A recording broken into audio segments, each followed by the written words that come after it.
During the 107th Nebraska Farm Bureau Annual Convention, their Achievement Award winner was announced, and it literally is a surf and turf type of operation. Hi, I'm Susan Littlefield on the Rural Radio Network as we learn more from Grant Jones, who received his award on Tuesday. So I'm a sixth-generation farmer and rancher.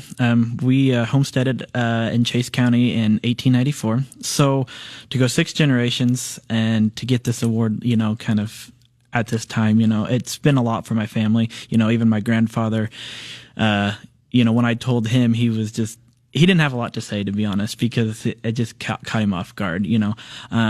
I've kind of been the crazy one to come back to the farm. We kind of went off farm, did some other businesses. So it's been a lot to me to get recognized for the hard work that I've been doing on a day-to-day basis, and also for my family, the hard work I'm doing for my family and our operation. So you talk about coming back to the farm. How much of what was the farming operation is still the same when you came back, and how much of it has changed because you have shrimp now? But let's talk about the kind of the base of what this family operation is all about. I mean, not just only has the acres grown since I've gotten back, but we've also have a seed stock operation that's running pretty full bore now. We'll be having our 9th sale in March. We're raising Angus and Sim Angus genetics.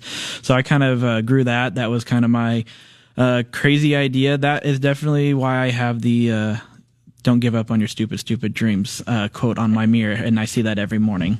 From there, then I got into the shrimp, and so that's definitely like 180 degrees different from what I'm doing. So that was a challenging, fun project to get off the ground, and I guess it still challenges me every day.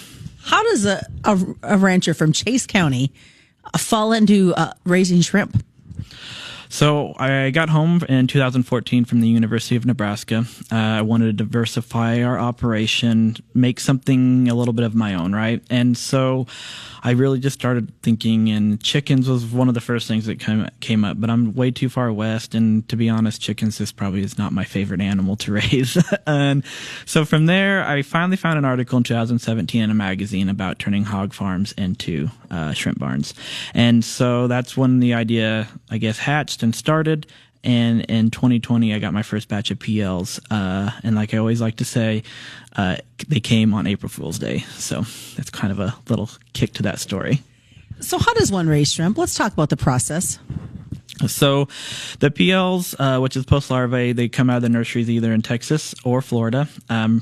I think everyone really likes to know the interesting fact that they fly Southwest Airlines into Denver, and I go pick them up there, and I bring them back out to my place, and then I spend, a good chunk of that first, few hours acclimating them to my water. From there, they'll kind of go through an intermediate phase. I might move them to another tank as I go, but they'll spend about 4 months with me, and at that time, they'll be about as big as my hand, long as my hand. So they really go from, and I think when they get here, they're like, an eyelash size. So it's just amazing what they can do in 4 months. That's a crazy rate of gain. Yeah, it's a crazy rate of gain. They're really good. They're actually kind of like my chickens, so I guess I stayed close. They're really good and efficient too. So marketing, talk about that process. Where does your shrimp go? So most of it all stays local. I do it, with Facebook, mostly word of mouth. And our congratulations goes out to Grant Jones, the Nebraska Farm Bureau's Achievement Award winner. The convention wrapped up on Tuesday evening. I'm Susan Littlefield on the Rural Radio Network.